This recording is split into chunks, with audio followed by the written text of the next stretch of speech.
Et salut tout le monde. Aujourd'hui on se retrouve avec une maison horlogère riche de son passé, de par ses prouesses uniques réalisées pour son époque, Jaquet-Droz. Bon, moi perso je dis Jaquet-Droz, mais apparemment c'est pas la bonne prononciation. L'histoire de cette marque, dont le nom nous vient de son fondateur Pierre Jaquet-Droz, débute en 1738 à la Chaux-de-Fonds, où à l'issue de ses études à l'Académie de Bâle, il fonde sa propre entreprise horlogère. Les premières années, c'est à la fabrication d'horloges pendules qu'il se consacre et se distingue très vite de ses potentiels concurrents de par la qualité d'exécution et surtout ce qui fait la patte de la maison encore aujourd'hui, en ajoutant au-delà du temps, musique et automates à ses mouvements, aboutissant aux oiseaux chanteurs, mêlant ainsi une autre passion qu'est le monde animal, source d'inspiration pour le prodige Droz, le positionnant alors dans le haut de gamme de l'art horloger. Ce qui lui vaudra par la suite, et grâce au gouverneur de la principauté de Neuchâtel, qui lui recommandait de se faire connaître à l'étranger, de rencontrer son premier grand succès à la cour d'Espagne en 1758, où à l'occasion il créa avec son beau-père ainsi qu'un de ses ouvriers une carriole expressément conçue pour le transport de 6 pendules, qu'il vendra au roi d'Espagne une fois arrivé, après 49 jours de traversée entre la Suisse et l'Espagne. Ce fut alors le début de la renommée pour la maison Jaquet-Droz, qui par la suite se consacra de plus près à la conception d'automates au-delà des montres pendules, et grâce à son fils Henri-Louis et Jean-Frédéric Lescaut, qu'il considérait comme son fils adoptif, entre 1767 et 1774,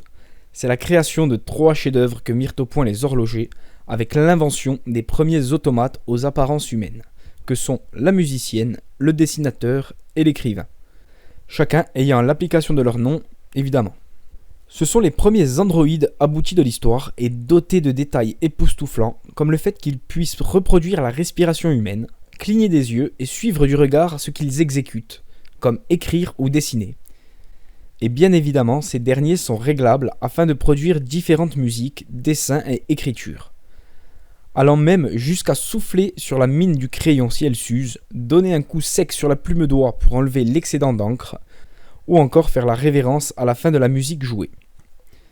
Une 4e pièce automate aurait été créée, du nom de Lagrotte, représentant un joueur de flûte courtisant une bergère, mais ce dernier aurait disparu durant la Révolution française. Pour les autres, ils sont toujours visibles au musée d'art et d'histoire de Neuchâtel. Ces pièces exceptionnelles, mettant en avant le prodige d'ingéniosité de la famille Droz, leur valut de présenter ces derniers aux 4 coins du monde, de l'Empire russe jusqu'à la cité interdite de l'empereur Qianlong, tissant ainsi les premières relations commerciales avec l'Asie, où l'on estime qu'environ 600 pièces y ont été exportées, et dont plusieurs de ces œuvres des Jaquet-Droz se trouvant toujours dans le musée du palais impérial de Qianlong. La vitrine qu'offraient les automates de la maison leur permirent de prospérer et d'ouvrir un atelier à Londres en 1774 pour devenir en 10 ans la première manufacture horlogère spécialisée dans la production et l'exportation de montres de grand luxe, à automates, musique et oiseaux chanteurs. Des pièces d'art virent le jour durant cette décennie, comme le flacon à musique, la tabatière Joséphine ou encore l'urne à oiseaux chanteurs. Mais malgré toutes ces prouesses, arrivés en 1790-1791,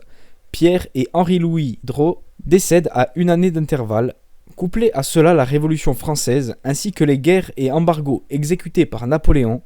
qui mettent un terme à la période prospère de la maison Jaquet-Droz. Seul Jean-Frédéric Lescaut persista en maintenant la maison,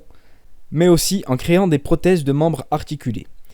Il décédera en 1824 et 2 de ses fils, Henri-Frédéric et Georges-Auguste, reprendront le flambeau horloger. Mais cela n'a pas suffi à la maison pour perdurer et tomba dans l'oubli pendant plus de 150 ans.